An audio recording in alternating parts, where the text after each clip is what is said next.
Welcome back, ladies and gentlemen. It is day 4 of the Hi-Fi Summit, starting bright and early at 10 a.m. Pacific time. I guess it's not really bright and early, but right now we have with us Hi-Fi royalty. It is Andrew Jones himself. What is going on, everybody? I'm going to show my hands, just so you know. Yeah. Yeah. All this stuff with people getting in trouble on video calls. You know what I mean? Oh, yeah. Yeah. So Andrew Jones, one of the most well-known designers in the current day. He's like the speaker rock star. You're like literally, and you know what? I just came up with that Hi-Fi royalty thing, and then like with your accent, that was good. It just it totally fits. Yeah, you know what I think it is? With a British accent. I think it's because you're still enthusiastic about all this stuff, and you seem like a happy guy, and also you make complex concepts seem easy, simple. You simplify it in a way where people are like, I think I get that. Yeah. So that combination is a pretty good combination. Yeah. It reminds me of a professor once at university. He's doing this derivation of this complex physics equation, and is about to write QED, which quad erat demonstratum, or what we always used to say is quite easily done. He's about to write out the final summation of the derivation, and he stops for a moment and he leaves, and he comes back about 15 minutes later and writes out the equation, which means it wasn't really that easily demonstrated. You have to go figure it out. The textbook to think it through again. It's kind of important to know how to explain things. Do you see the comments here on the screen? I see no comments. Should be right below our photos. Oh, he dropped out.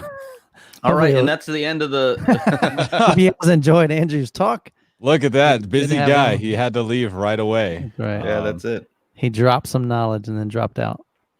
Exactly. Hopefully, I'm sure he'll be back in a second. Cool, man. Hope you guys are excited. This is gonna be a good one. Let me keep him busy. I'm gonna get him back on here real quick. Looks like we got some guys that are excited to have him in the. That was an amazing interview, wasn't it? Yeah, Jeff. It totally was. It totally was. So Joe's trying to get him back. All right. So here we go. Oh, here we go. I'm back yet. There you go. Good to have you back. We thought we offended you or something. Yeah. No, I was trying to look at the chat to see what the comments are, and I disappeared myself. So. Oh, you can, if you close the other window, I think you might have a window open. I'm getting some feedback here. Okay. Oh, you can, if you close. Hello? There we go. Yep, all right. Now you're good. Okay. But if you can see us, you should be able to see comments on the screen. Yeah, I can't, but. You don't see Andrew in the house. Are you looking at. Got it. I saw private chat. Got comments, yes. Okay, there you go. There you go. See, I only know how to design speakers. I don't know all this computer stuff. It's all good. It's all good. Don't you use computers in your speaker design? Yeah, but it's like when you're using a phone. You use apps. You use programs. It doesn't mean you know how to delve into a computer. And I have Chris for doing that. Okay. He has some when he's not telling me to say we. These guys obviously follow you. True Voice of Reason says the meme meister is in the house. Yes, that is correct. So yeah, we're gonna be answering. You're gonna be answering questions. Let's see. Kanga says you don't drop the mic; you take it with you. Yeah, he's out of there. We have to end the broadcast after he's out of here. So I have a quick question. Yeah. Are you a coffee drinker, tea drinker, or neither? Or both? So if I'm at home like now, it's a cup of tea, right? And English tea. I have English tea. If I'm at work, when I've got my own tea kettle, it's tea. But if I'm drinking out anywhere, restaurant, or once I get to work, I drop in at Starbucks in the morning to get my coffee. I don't drink tea if I'm not making it myself, because over here, certainly you can't get a decent cup of tea. Sorry. I understand. I understand, you know. That's awesome. Yeah. And we get it. Here we go. He's picky with his tea. Been waiting for this one. So somebody's asking about the speakers behind you. Yeah. And if those are ELAC speakers, and I believe that they are not. No, they are not. I thought since I'm at home, I'm going to use in the background what I use at home. These are the TAD, the original TAD Model 1. I started the TAD project, or the TAD Home project, when I was at Pioneer. And so we started the research for it in 2000, and we released this model behind me in 2003. So it was my first ultra high-end speaker. I'll say. Marketed under TAD, Technical Audio Devices, which was a brand that we already had. Yeah, there we go. 18,000. That's a good price. Anyone who's seeing that, they should jump on that. When you said ultra high end, I was like, wow, yeah, 18 grand. Well, what was the original retail on those when they first were released? They started at $45,000, which was because we were doing them. We were selling from our factory where we were building them out in Pomona, and so we grossly underpriced them. We didn't properly put margins in. It was eventually replaced by the reference one, which came out at $78,000, which was more in line with what it should have cost in the first place. Whoa, look at That's these. very good. Where are those? Wow. You're going to have to send me the link for those. I want to see who's selling those. And just It's go buy local 'em. pickup only in London, the UK. London, yeah. Oh, UK. Okay. This is on reverb.com, which is like a used Right. gear site kind of thing. I hope it's not Air Studios that were selling theirs. They use them for mastering. No, the idea behind it was, since TAD had access to beryllium drivers that they've been using in all their compression drivers, we were looking to do a sort of a higher end brand as Pioneer, and what name would it be? We can't really sell it under Pioneer. We were going to maybe Elite, but that wasn't really suitable. So I said, well, you have this TAD Studio brand. Why don't we do a home version under the TAD brand? And that set the cat amongst the pigeons, because, well, you can't just bring out something under the TAD name. That's a brand name since 1978 that's just preeminent. So we did a research project. A load of the Japanese engineers and management came over, and we toured around all the studios in LA, Capitol Records and the Record Plant and places like that, interviewing all the engineers, saying, what's your opinion of TAD? And basically it was, well, TAD make the best drivers and monitors in the business. And I said at one place, well, when you say the best, if it was high-end audio, and someone says, what's the best speaker? We say, well, there isn't a best. There's a number of ones that are kind of number one. Is that what you mean? And this guy goes, no, it's the best. Then everything else fights for second place. Okay, so with that kind of attitude, I was told you can't just bring out a speaker at a few $1,000s with a TAD brand name. It's got to be a flagship. Yee. So then what am I going to do for a flagship? And it was obvious that I wanted to use beryllium, and I thought I could make an all beryllium concentric driver, and so that's what this thing is. 6-inch beryllium mid-range, the biggest beryllium driver. Yeah, I bet. Yeah, 1.25 beryllium tweeter, and are you safe over there? Is it safe? It's safe. I have a cover that I could put on it to protect it, because if you poke it with your finger, it'll just go straight through. Well, I mean, are you safe? Are you safe? Beryllium is. Do you need a suit on? That's what he's asking. When it's playing sound. Beryllium. People get the wrong idea about beryllium. It's when you're processing beryllium that it's dangerous. This is beryllium, but it's the beryllium oxide, which is the toxic part, in a powder form that you can breathe in. So if you're machining it and it's getting hot and creating dust, it's toxic, but this form of it is stable, so it's fine. I mean, as a point of fact, the latest Lexus LC500, one of the top choices for the audio system in there includes it's not branded TAD, but it's designed by TAD. So it has a TAD sound system basically in there with the Beryllium tweeter. So if a car manufacturer can let you sit inside a car environment with a Beryllium tweeter, I think it's safe enough. Maybe a slight upgrade from the Pioneer FS52s. Just a little, yes. Well, that was actually interesting because I'd already been doing these TAD speakers, and Compact Reference was a stand mount speaker at $45,000 a pair. So that's unheard of price for a stand mount speaker. It's kind of a bookshelf. And when we started the Pioneer speaker project that was sold in Best Buy, it was going to come out initially $89 and then settled around $99, and the Mark II version was $129. Such a difference in price, like 1,000 to 1 ratio in prices almost. And it was Chris, who I worked with at Pioneer, he persuaded the powers that be that it should have my signature on the back, because otherwise it just comes off as a cheap Japanese speaker. And the thing about Japanese engineering, the engineers we had at Pioneer and other speaker companies, they're some of the best speaker engineers I've ever met. Just a fantastic group, so knowledgeable.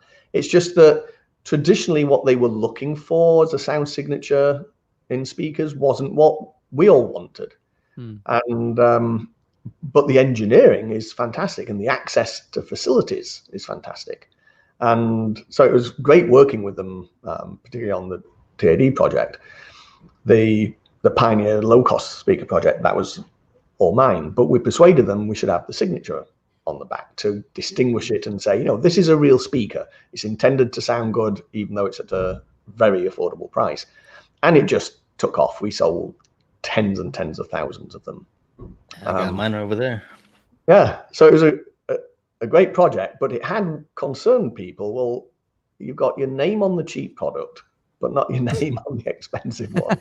So, yeah, it does seem odd. Are you allowed to use your signature yet? If I actually file the paperwork to get it back, I could. But in reality, I can still put my name on product. So, does it need to be literally the signature? Yeah. But the fear was that, are you devaluing another brand that I worked on by having something at that price point? And the reality was it didn't. It just got everyone excited that, okay, I can't buy a $80,000 speaker, but I can buy $100 or $200 speaker designed by someone who does do high end and hasn't forgotten where he came from. Yeah. When I started, I couldn't afford. Well, even now, I can't afford for myself. It's kind of like I can't buy them. Don't ask where I got this from. It's kind of like if you have a guy who's part of a racing division, when it comes to cars, and if he were to make a consumer oriented one, it'll probably come out awesome because he had access to all the best and unlimited budget. And so you have to know what the top is, right? Yep. To figure out where are you in this whole scale, and what sacrifices can you make to get it as close to that as possible at this price range. Yeah. Right. Now, someone's asking again about Beryllium. How does it affect performance? When you're looking for speaker diaphragms, you're looking for something that is quick, either floppy and controlled, like the plastics or the woven materials like aramid fiber. Although they're strong in tensile, once they're woven into a cloth, it's a different characteristic, and they're always in breakup mode, but you're controlling them by the weave that you got on the cloth and the binding agents you use to bond all the fibers together. Or you go for something ultra stiff, and that tends to be metals. But the trick is, with a metal, once it does go into breakup mode, it violently goes into breakup mode. So how do you get that breakup mode well outside the range over which you want to use that drive unit? And there's two properties that determine how high that breakup mode is. It's the ratio between the stiffness and the mass. So you don't want just stiff and heavy because that won't work. You don't want very light but not so stiff. You need stiffness and low mass. And out of all the metals, beryllium is at the top. So if you can learn how to work beryllium, then you've got the best possible diaphragm and the highest breakup mode. Nice. There it is. Roar of the Tiger says you're the Carol Shelby of audio. That's a good way to put analogy. We got somebody watching on Facebook, and they have a question for you. What do you suggest as a career path for young people looking to get into speaker design, and is it possible to get a job in the field under the current market conditions? Funnily enough, the current market conditions are quite good for a lot of people, a lot of us manufacturers. I think, hi-fi as a pure hi-fi, divorced from, let's say, home theater sound, is not as strong a market as it used to be, because people got choices on what they spend money on. Mm-hmm. But so it was kind of dying down a bit in recent times. But with this COVID, people are at home. They're not spending money going out to restaurants, hopefully, or going vacationing or things like that. And so they're looking to, well, I'm at home all the time. I kind of had a hi-fi system. It's a bit outdated. I've got more time to listen to music, so let me start doing that. And so we've seen an uptick in sales, and so have many of the other companies we talk to and sales channels.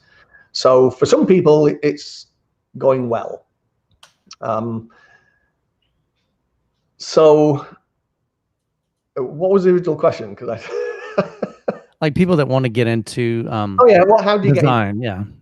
So there's different channels you can choose to pursue that will give you an inroad into hi-fi or speakers. And if we talk about speakers themselves, they're multidisciplinary. There's mechanical design, electronic design, and acoustic design.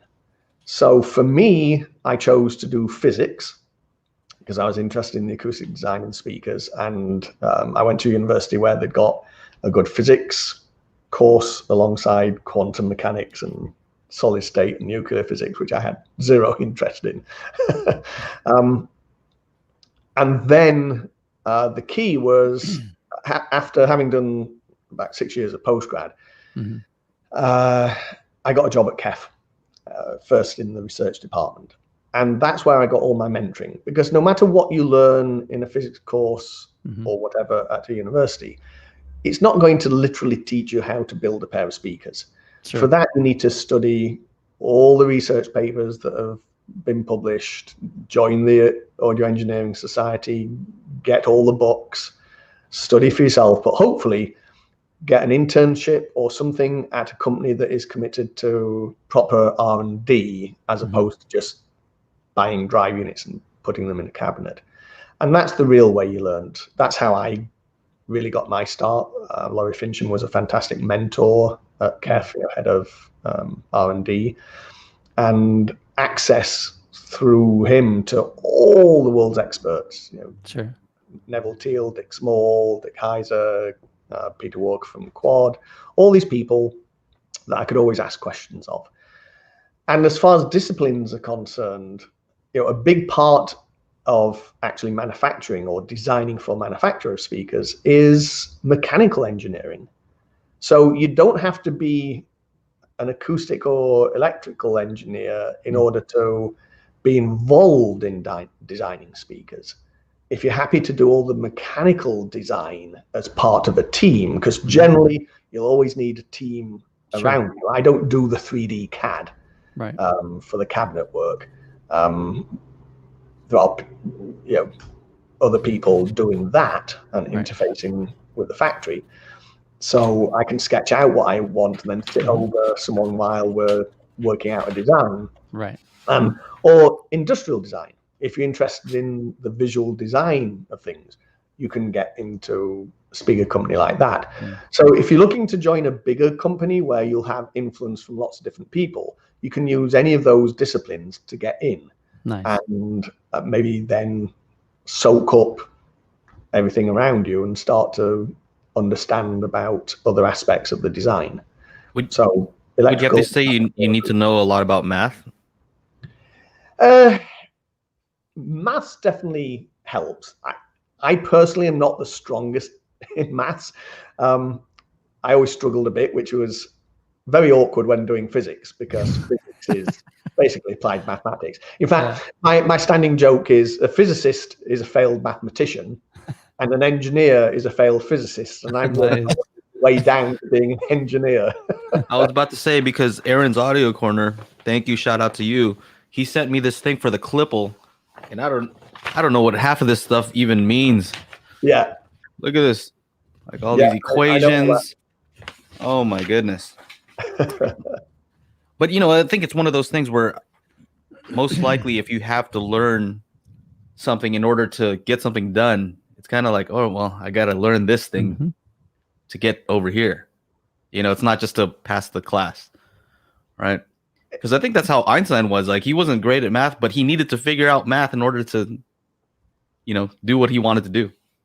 Yeah. And there's obviously having the practical bent to build speakers in your spare time helps, because you start to get a feel for what's important, but you need the maths to back it up, or else you're working in the dark.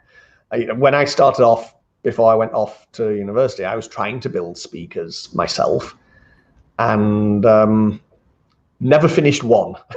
But it didn't bode well for me. It's all right for research.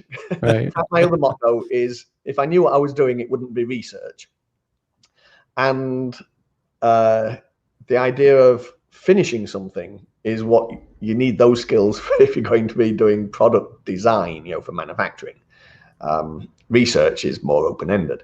But I kind of never finished anything, started projects, never finished. But I did realize that even if I did finish one of the speakers I was trying to build, how would I know if it's right? What is it supposed to sound like? And, I'm a 14, 15, 16-year-old kid. I don't know the answer to that. I'm trying to use my pocket money to buy hi-fi. Right. And I don't have the experience for listening. So then I started reading up about measuring. And I thought, that's the answer. I need to be able to measure. So I literally switched to building test equipment. Rather than building any more speakers, thinking, well, I won't build any more speakers until I know how to measure them. And that opens a whole can of worms of how do you know when a measurement is accurate? And that's become one of my specialties. It was what I was doing for research when I was at KEF. And I take a particular care when I'm doing all my measuring and coming up with new measurement techniques that are more accurate. I like this question from Sid. Who does Andrew Jones see as the most innovative speaker designer of this decade? I would just say, how about in that you've come across? Or there's quite a few people. I always bring up Lawrence Dickey, Vivid Audio. He does some really good stuff. Designs the drivers from scratch, also designs for turbo sound. So he knows the pro side as well as the home side. And he's got some of his ideas are similar, to what I want to do in terms of how you approach designing drivers. Some of them diverge, but that's okay. People seem to think that we're all deadly rivals in the business, and we don't talk to each other or swap ideas or something. When I was at KEF, we used to go up to the Audio Engineering Society lectures once a month in London. And no matter what the subject, we were there to support the AES. And then we'd all go out for dinner afterwards. So there'd be all the guys from B&W, Celestion when they would come down, and Quad, and all these people. And we'd just have a fun time talking through stuff. And we didn't have to reveal ideas specific to what we were working on, but we could talk generalities and concepts. And particularly with Peter Walker, if I happened to mention something over dinner that I was having difficulty with, I knew that a couple of days later there'd be a phone call. He'd read it out to you. Here. Cool. I was thinking about what you said over dinner last night, and then he'd lay out this beautifully simple explanation. Wow. without going into heavy math, fortunately. He's like, yeah, You're like, I look get at that. me. I get that. That's awesome. Man, yeah, that sounds cool. It's kind of like us YouTube guys. We all kind of communicate and talk and share, and compare notes. Yeah. Yeah. But we all do our own thing. As we don't become each Yeah. other, right? Yeah, I'll call up Joe, be like, yo, these Andrew Jones speakers, and they're just not good, bro. Like, kidding. Well, the funny thing is with this Lawrence Dickey, he's a great guy, and we were at a Munich show many years ago and bumped into each other in one of the hallways, and we were chatting away. And then a reviewer came up, Andrew Jones and Lawrence Dickey talking to each other. I didn't expect that. And I said, why? And they thought, I thought you'd be kind of rivals and don't talk to each other. No, we've been great friends. We've known each other from the KEF/BMW days, because he did the BMW Matrix enclosure and the Nautilus. And so he said, can I take a picture of you both together? So yeah, sure. So we kind of did this nice pose with each other. And I said, would you like a picture of how you think we interact? Nice. And he goes, what do you mean? I just grabbed Lawrence's throat. Oh, no way. And I strangled him. And That's great. he says, can I take this picture? I said, yeah, take the picture. He said, can I publish this one? Yeah, that's the one I want you to publish. Post it everywhere. Listen, wherever in the world we bump into each other, we make sure there's someone to take a picture, and we just do this mutual throttling. That's fantastic. Oh, we have some great questions over It here. sounds like you know how to have fun, and that's what's great. That's great. That's a good question. JP why wonders. 5.25? It's funny when you're designing speakers. Some things that you do just always seem to work better than other things you do, and it just seems 5.25 is the best all-rounder for a bass mid. No, it won't get you the ultra lows, but if you design it well, you can do pretty well. It tends to go up higher more smoothly, better off axis for when you're crossing over to the tweeter. It's just kind of a nice all-rounder. And so even if I'm designing product where there is a 5.25 inch version and there's a 6.5, I always start with the 5.5 to define this is what I want this product range to achieve. Sound like. Nice. And then you expand from that. You use that now as your reference point for that range. Because it always bugged me in the old days when you'd listen to a range of speakers and you'd got, in the days when hi-fi was the number one thing you bought. So you'd have a range of maybe 8 speakers in the lineup of that particular model name. And they often used to sound different. And you go, then why have they all got the same model name? Belonging to the same range. If they're the same series, why don't they same sound series? the same? Yeah, so you've got the 5-inch, the 6-inch, the 8-inch, the 2 8-inch, and the 2-way version and the 3-way version and whatever. Shouldn't they sort of sound the same but just get louder and lower? Like more of the same. It should be more of the same. Exactly. Right. So here's a good follow-up. So you like the 5.25, right? And Andrew Janetta says, if you had to pick between debut reference and the Unified 2.0, what would you choose? Oh no! So you have 6.5 in the debut reference and 5.25 in the Unified 2.0, and they're both same price right now, right? Mm-hmm. Yes, yeah, that's sort of unfortunate. But we knew when we did that we were going to get all these questions. I love the honesty. Oh yeah, you get nothing but honesty from Andrew Jones. And I'm the one who has to field all of that, right? Yeah, you do. I'm the one who gets asked, why, what on earth were you thinking? So partly, I like to make an analogy to, say, a BMW. You got the 3 Series and the 5 Series, or even the 3 Series, the 4 Series, the 5 Series, the 2 Series. And they cross in price points. Mm-hmm. You can get a more expensive 3 Series than the entry-level 5 Series, and so on. They have different parameters that meet different requirements of different customers. So in that sense, there's no harm in having similar price points.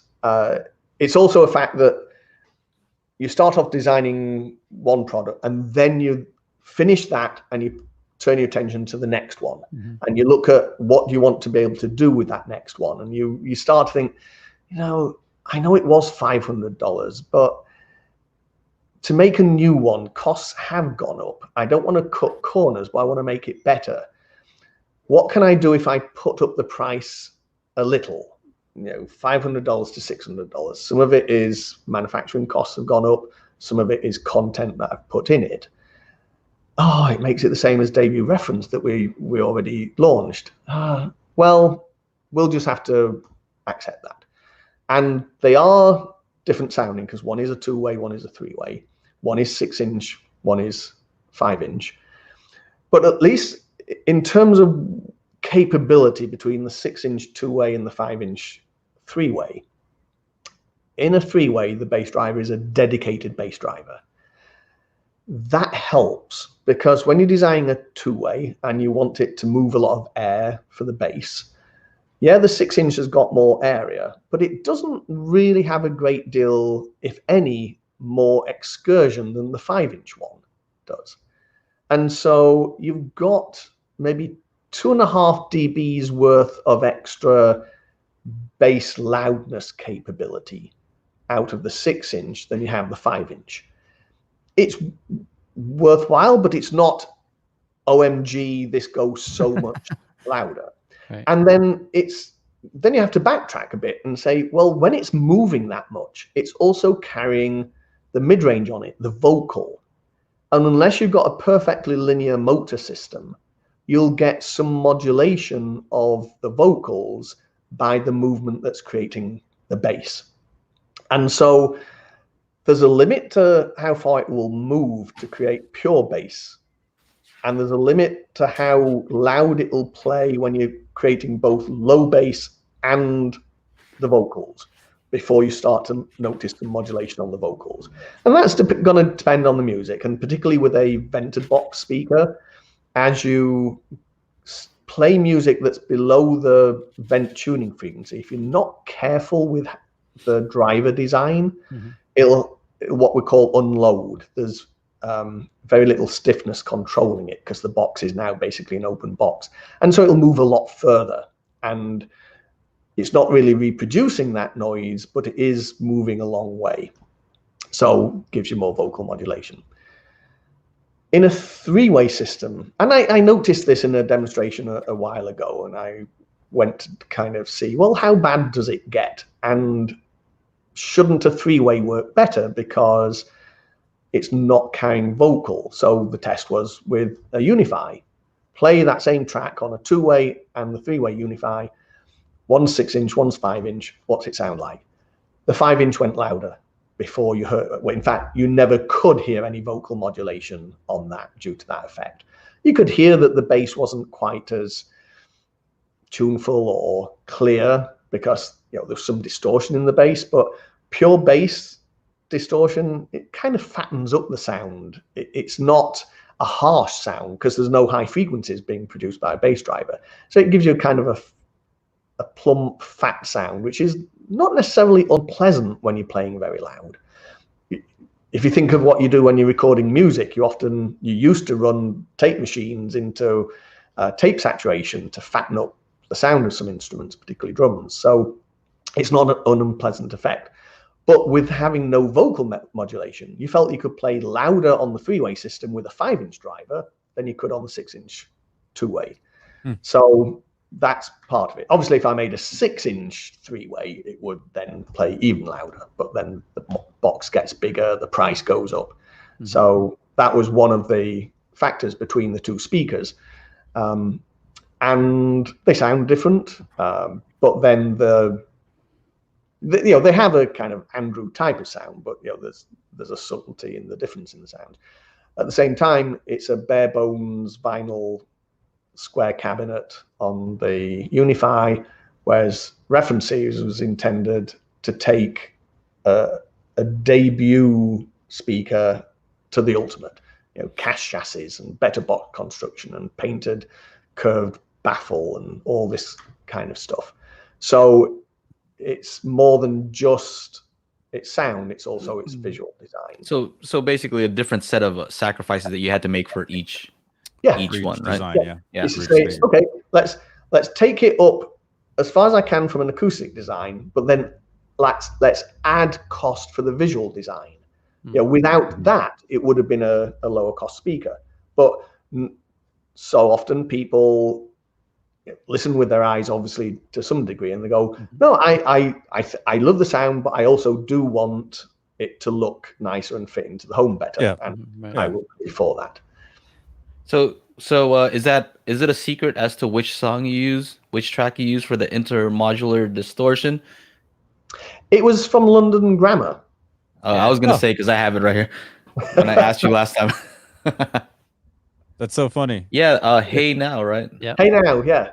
That's There's fantastic. this low synthesizer tone that's below the tuning frequency of most compact vented boxes, and it really showed up the effect. Wow. Yeah, so if you're trying to check it out, Check out that song. It's funny you say that. I was prepping some new songs for tonight's after party, and one was this London Grammar remix from like 6 years ago. So crazy. Small world. That this question actually leads to, I think Tito wants an exclusive. He wants to know Unify reference, I believe he's trying to say. Wouldn't that be nice? 2.0 just came out. Okay, relax. I'm always working on stuff. We'll leave it at that. You are. I was surprised. When was it? Like the first time I met you, you guys were doing all the powered stuff, right? And then and the following CES you debuted the Carinas. So you're just, and then what, it was RMAF when you had the debut reference, and now you got the Unify 2.1. Like, what's next? Are we doing subwoofers? What's going on? It's certainly there's been a lot of speakers in this 5 years with ELAC. And I guess eventually it might slow down as we've filled up the needs for the markets we're trying to access. Right. Subwoofers is a bit more difficult because it's trying to decide what to do. If you look at what we've tried to achieve, we always trying to look, what need can we meet? The need is either very good value, and of course we're not the only company that claims to do very good value. We're not the only company that achieves very good value for money, but we do particularly well with that. With, like, when we did the amplifier, we built a lot of unusual stuff into that amplifier. When we came out with the Discovery music server, we were the first and only room dedicated box with multi-room capability and all this kind of stuff. The subwoofers, we had all the auto EQ built in, operated just from the phone, so it made it very easy to use. You didn't need a calibrated microphone. So we found needs and tried to solve them. Because one of the problems that I learned this as a lesson from Kef, that Raymond Cook, who founded Kef, he would say, how come you engineers are always finding solutions to problems that nobody knew existed? nobody had that problem. Why are you trying to fix it? Right? Yeah. In some respects, obviously I'm an engineer and I love coming up with solutions to things. But if nobody cares what those problems were, it's kind of, is it wasted? And so it's better to try and understand the problems people are having. How do you solve that? And so subwoofers did that, but do we just keep on pushing out more and more subwoofers? Because there's a lot of very good dedicated subwoofer companies. Yet on the other hand, people prefer to go with same brand solutions. Well, surely if I'm buying an ELAC bookshelf speaker, ELAC must know what the best match for it by designing a subwoofer for that. But you also get problems with that in that, well, if we've got debut reference, Unify, Carina, we had a Dante, Navis. Do you do a range of subwoofers for each of those different series of speakers? Because that means we're going to have 20 or 30 subwoofers. There's, you can't sustain the design or the production of that. So you have to, when we first launched Debut, the only speakers we had was Debut. So we called them the Debut subwoofers. And of course, the very first question once we launched Unify, do you have any Unify subwoofers? No, we have Debut.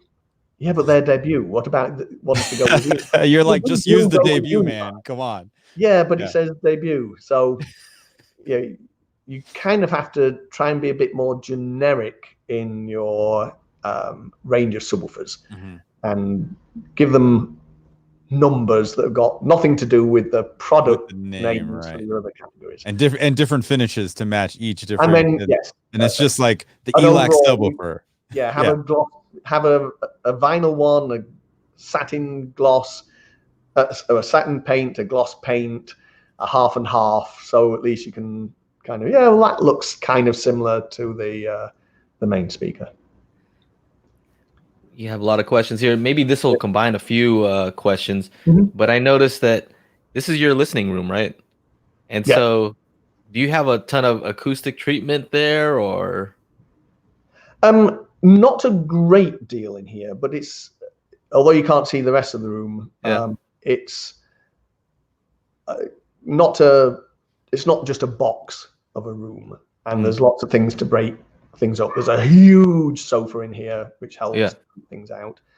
And then careful. How far are the speakers from, because it's hard to tell on this video, on the video, this but angle, like how far are the speakers from the wall? And this kind of leads to the question of how do you design speakers for most people, right, who don't have perfect rooms, and they don't have a dedicated listening area? Well, put it this way, they're closer to the walls than they are when I listen to them. Got it. They're on little sliders, so I can move them back out to the optimum location. Although it sounds good in this room, I do mostly listen closer in the near field when I'm in this room. And then I got a dedicated listening room at work. And one of the things about trying to design speakers and listen to speakers is having lots of different environments in which to listen. The idea of having a perfect listening room, yes, if you want the best sound, that's what you should be doing. And it's nice to be able to build a listening room with all the correct mix of diffusion and absorption and have the right ratio of length to width to height. And when you do get the chance to listen to a pair of speakers in a room like that, it's a fantastic experience. You realize, if you hadn't before, just how critical the listening space is to the overall sound. And you see this a lot in forums about people saying, why are you spending money on this piece of equipment and that piece of equipment when you're listening in that environment? Right. And technically that's absolutely true. If you were to spend that much money on the optimum treatment of the room, you'd get so much better results. And in fact, that's one of my jobs at a hi-fi show, is I'm walking into, especially a new show venue, I'm walking into a room I've never been in before that has been stripped of all furniture, so it's now worst case, and I've got a day to set up the equipment and tune that room. And for that, I will bring in a lot more sound absorbent than people would regularly think to use in a room. The bigger the room, the much more difficult in some ways to treat that room, because you can't put enough treatment as a secondary item into that room. So I have to work on that room and get the room as well as the equipment sounding right. And so because I'm the one who does that at every show I'm ever involved with around the world, I'm setting up that room. So I get experience of what you can and can't do, what's a good quick fix, what isn't. In the home, it's not always possible to even do that. And so I've got to be aware that I need to be listening to speakers in different room environments as I'm designing them. And it's one of the reasons why I so often bring prototypes to shows that, they're almost finished, but it's an opportunity to show them to people in advance. But it's also another opportunity to listen For you to for test it out. Sure. in some strange environment and get a fix on what is this speaker doing. Mm-hmm. And also when you're on the forums, seeing, especially if people post pictures of, look at my system, and you get to have an idea of what conditions people are listening under. And you can be sarcastic, what on earth are they listening like? Why are they even bothering if that's Right. all they've got? One's pushed into a corner, one's next to an open doorway, pushed back against the wall, all sorts of things. But that's what people in real life They have to do sometimes. do. And so you have to understand that and have at least some inkling of, well, what is your system going to do under those circumstances? And although you won't design for that worst case, at least it helps to see what people are doing. Yeah, so I'm a big proponent that you can't use for home theater. A lot of the AVRs come with room correction, and they correct for the listening position, right? And Yeah. so I've noticed in my experience that it adjusts the sound of the actual speaker. Like the speaker might not sound like itself anymore, and so I'm not a fan of that. I like a speaker to sound like the one that I bought, right? And yeah, that brings up a very interesting point, because back in the day with Pioneer, so this was probably about 2006-07 when we were launching or recently launched the S1EX speaker, which was a $9,000 floor standard, which is basically a mini me TAD. Mhm. And it'd been set up at some CES show, and we'd got this new flagship receiver that was being launched. So we'd got this listening room built on the show floor with a full 5-channel system. And I arrive and I'm saying hi to all the product specialists and the trainers and the salespeople, and they're busy setting up this receiver. And I'm hearing all these test tones going around. I'm going, oh, what are you doing?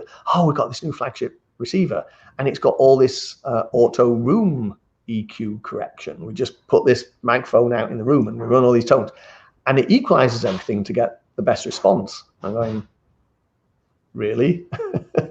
Show me. Can you actually, when it's finished this, can it actually pull up the frequency response correction curve that it's applied? Oh yeah, we can do that. And they pull this up, and I'm looking at it and going, you can't do that to my speakers. Particularly since it had EQ'd the left speaker differently from the right speaker. And I go, you can't do that either. And I was just bagging on this thing. Nice. And just as the guy in charge of all these product specialists comes in and hears me doing this, and he goes, hey, Andrew. And I go, oh, hey, how are you doing? Can I have a word with you? Yeah, sure. Just come out here a minute. and he's going, you can't tell that. That's the newest feature. This is our exclusive feature. No one else can do this. This is our selling feature. Yeah, right. You just told them it's useless. Step into my office. You're fired. Thereafter, I became known as the guy who walks into the demo rooms and turns off that feature. Now, of course, it's got much better through the years, but it's still, you have to be very careful on how you choose to do EQ. And I have a kind of a philosophical issue with it in one respect. And there's ways you could justify some of it by psychoacoustics, but if you think, even if, let's say you're taking a pair of speakers and you're going to EQ them to your listening position, once you've done that, you could, let's say, reasonably well in that room flatten the response to some degree at that location. it will not have flattened it elsewhere, and it could have made it a lot worse, because you're not getting to the root of the problem of the interaction of the speakers with the room boundaries. If you do an average of all of them, then you just on average made them either a bit better or a bit worse. The only way to fix a room is to fix the room, or have sufficient loudspeakers, subwoofers say, all the way around the room. The more you have of distributed subwoofers around the room, the more even the variation from position to position Spot to spot, will yeah. be. And then you stand a chance of doing some correction. So certainly if you use the room corrections on multi-channel speakers, where they're using the algorithms that take all the surround speakers and use those to correct the overall sound, that can work a bit better, but the simple systems don't. And although the ear, there's an integration period with the ear that says any sounds that come in within a certain time period just become adopted as the main, as exactly the same as the direct sound. But beyond that, it won't be. If you think about it, what you're doing with room correction is you're sending a signal out from the speaker, it's getting to your ears, then it's going past your ears to the room boundaries, reflecting back and eventually meeting with the later direct sound, and it's building up over time to give some resonant features, because resonances are audible over time period. But what you're doing, the original sound that reached you was perfect. It's the speaker sound. And then after you've heard that, you're going to mess up the later sound that came from the speaker to correct a speaker that the sound that had been emitted earlier but was coming to you later because of the room. So you're always playing catch up, but you corrupted the original pristine sound. Is that philosophically the right thing to do? Right? It always bugs me in my mind about that. And of course the real answer is, if it's a room problem, fix the room.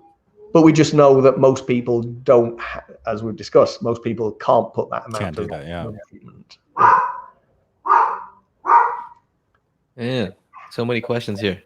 I think another good one that I saw earlier was, what are your thoughts regarding speakers for home theater versus two-channel listening? Can you use your speakers? Are they designed for use in a home theater situation? And assuming you make center channels also, so it's, in reality, there's not that much difference in between designing for home theater and designing for music. If let's ignore explosions, special sound effects, which we certainly don't know what a sound effect should sound like in reality, because it didn't exist in reality, right? So let's stay with sound in movies that we're going to recognize. Dialogue, only musical, supposed to nature. mimic real sounds, or what two are the critical things in a movie? One is voice, voice intelligibility and clarity. If you can't hear the dialogue, then you failed. And how many times do you keep winding back at home to what did he say? And you wind back and you listen to it again. No, didn't get it. Go back again. Then you turn on the closed captioning so you can actually read what they said, right? So that's one aspect. The other is every movie has music, and the music is there to set a mood and a tone, and it's crucial to the movie.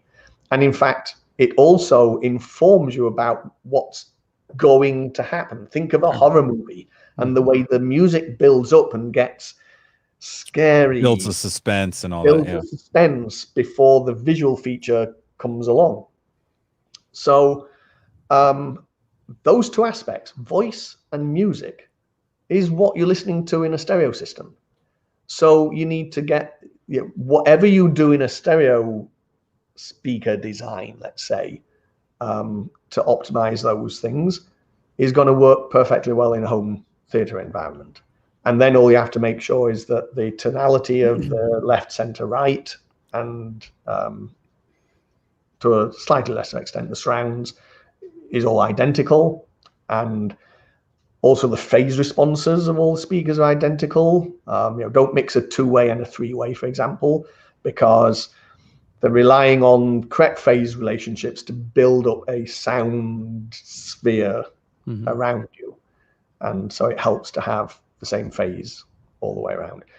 So the only real differences become the fact that movies have a lot of loud explosive type sounds, so you need good dynamics, but then so does music. Maybe on average, movies have more very low frequencies at higher levels than is on typical music. But a home theater system, you'd almost never do a home theater system without having a dedicated subwoofer or 2 or 3 or 4. So that load is taken off the main speakers anyway and put to a subwoofer. And at least in a home theater system, it's designed with the idea in mind of using a subwoofer. So within the receiver, you have the ability to high pass filter the main speakers and cut off those low frequencies. And so you're relieving the constant load of the main speakers trying to produce the very low frequencies. In a stereo system, typically you don't. If you want to add in a subwoofer to a stereo system, you're just adding it in. You're not relieving the main speaker of its low frequency duties. Right. So the system will not play any louder. But, well, no, not at all. You're still putting the full range signals in, so it'll still overload at the same point. And you're bringing in the subwoofer below the cutoff frequency of that main speaker. So ideally in a stereo system, you should be, just as you do in a home theater system, you should be high pass filtering the main speaker, because then you'll be able to actually play louder. You're relieving the main amplifier of the job of driving a lot of current. Driving the bass, relieving the bass drivers, and then the subwoofer's taking over. And there's not many stereo systems have that capability. Our amplifier does, though. That's awesome. A lot of people are enjoying the oh, go ahead, Michael. Sorry. I was looking at one of your speaker designs here, and honestly, I'm just kind of fascinated. Kanga said, you guys got to check this out. So I'm going to pull it up on the screen here. This is quite unique here. The Adante, yes. Yeah. Yes. So you've got 2 drivers here, which is kind of interesting. One's hiding behind the other. Yeah. It doesn't want to see the sun. Tell us a little bit about that. Down there with what I did with that. Obviously, it's a concentric driver on the top. And obviously, I'm not afraid of complex crossover networks. Yeah, I see that. So the idea behind that is you got base loading. You got either closed box or vented box / passive radiator, transmission line. There's all sorts of ways to try and squeeze more sound out of a box. And you've got couple cavities of different forms. And I was at KEF when they were developing couple cavity. In fact, they published details about it originally before I even joined KEF, and I was working in active noise control. So I took the paper that Laurie had given out at the lecture, and I went back to my lab and built one to cancel, yes, sawing it in half, to cancel the noise of a ship's engine. I got these cabinets, 5 cabinets, each with 2 15-inch drive units in, driven by 6 kilowatts of amplification, and stacked them around the exhaust of a ship, the stack, and cancelled 30 hertz at 130 dB. It was a wonderful project. But coupled cavity is where you recognize that if you take a vented box speaker and only use the vent output rather than the vent plus the driver, you can actually get by trading bandwidth, you can get a better efficiency factor by doing that. So basically, you fire one side of the driver in a closed box, the other side into a vented box. Then you can play tricks and put a vent between the 2 chambers, and then you can play further tricks by replacing the vent on the front by a passive radiator, but a very lightweight passive radiator. So that's what that is. If you look at it, the rear driver operates into a box with a vent between the back box and the front box there, and then a lightweight passive radiator on the front. And the passive radiator is an 8-inch, the internal driver is a 6-inch. One reason for that is, how do you get the woofer inside the box? Yeah, right. The radiator is bigger, so you can post it through the hole. I see. Yeah, we think about these things. Yeah. And it's got this thing. Two ways of looking at it. One is that it acts as an acoustic low-pass filter. So if you imagine in a 3-way system, a bass driver, obviously it rolls off at low frequencies, but even a regular bass driver will go out well beyond a kilohertz. Right. But suppose you want to cross over at 200 hertz to the mid-range. So now you have to put a crossover network on, let's say a third-order filter, to filter off the top end of the bass driver. So it's now, as a system, crossover plus bass driver is rolling off at 200 hertz. So you can cross it over to the mid-range. So you've got 2 big inductors, a big capacitor, maybe some impedance compensation, and all these things. And it's not easy rolling off passively at 200 hertz. But what this passive radiator does is to say, instead of putting an electrical filter ahead of the driver, I'm going to put an acoustic filter after the driver. Since this is an electromechanical acoustic transducer, all that matters is the difference between the electrical going in and the acoustic coming out. It doesn't matter where the filter is. It can be a mechanical filter, it can be an acoustic filter. The advantage of it being an acoustic filter afterwards is that any distortion products generated by the motor structure in the bass driver, many of those distortion products will be outside of the bandwidth of the acoustic filter. Even though with an electric filter, you're filtering the input signal. Suppose it's a filter at 200 hertz, and I put in a 150 hertz tone. That will pass through straight into the driver, cause some distortion, cause a 300 hertz tone and a 450 hertz tone. Those distortion products will come out of the driver. Nice. But if the filter is after the driver rather than before, that 300 hertz tone is above the acoustic cutoff frequency, and the 450 hertz is even more so. So over a certain bandwidth, those distortion components from the driver are attenuated by putting the filter afterwards. So that's one aspect of it. Nice. And then the other is just one. Just one, yeah. And then the other aspect is by having the internal vent and the outside passive radiator. When you have a vented box, at the vent tuning frequency, the drive unit almost stops moving and the vent takes over. So you can play a lot louder by pushing more power into the drive unit, because it doesn't need to move as much to produce that sound level because the vent is taking over. In the interport coupled cavity like this, you get a double minimum in the movement curve. So overall on music, you can play just a bit louder still than a simple passive radiator. So basically it's a passive radiator, the vented box. So basically it's a vented box speaker where I put an extra box over the front with this acoustic filter on that has this complex interaction and is a bugger to design. It looks awesome. I think you guys would have sold a ton more if you would have just made a plexiglass on the side so you could actually totally. People see it, they're like, oh, just a regular speaker. Why is it, why is it this price? Just like they would have seen, oh, there's another one inside. It as 2 halves with latches. And so while you you latched it together, but then after you finish, you just put it on open it up. There you go. Nice. Love it. Great engineering went into that. Good ideas. Yeah. There's a lot of comments. Even I put one in. You need your own weekly show, Andrew. Yeah, for real. Come on. Call it like Inside the Mind of Andrew Jones or something. I don't know. You just talk. We'll set it up every Monday for our podcast.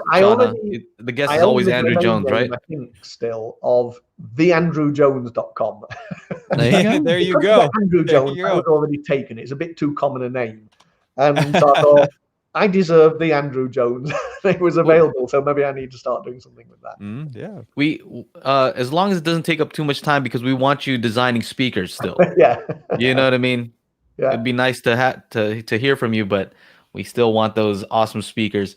The one question we're going over on purpose because people are just you're a very popular guy. So a common question was just, what is the equipment that you use? So what are we looking at? I see headphones. I see a headphone amp back there, and I'm kind of curious what's powering these TADs back here. All right. So that is a Stax tube headphone amplifier with the Stax SR007 electrostatic headphone. As far as headphone listening, that is almost my all-time favorite headphone ever, other than the original Sennheiser Orpheus with that beautiful looking tube amplifier. Expensive taste. And it's unobtainium. You occasionally see one on eBay for $38,000, and I'm certainly not going to pay that for a pair of headphones. But it's a wonderful headphone. As far as the driving these speakers, I have the ELAC Alchemy DTP2 as a DAC pre-streamer. I also have a Barda Berkeley Audio Design DAC. I have a VTL tube power amplifier, the 200 watt per channel tube amplifier. I also right now also have the Alchemy power amplifier. And then from time to time I'll play different things. If I'm bringing home more affordable equipment, I've got our own ELAC amplifier, and I keep swapping around and playing when I can. Turntable is a Lin turntable from the old days, Lin Itok AZAC cartridge, but I mostly listen to digital these days. Streaming, huh?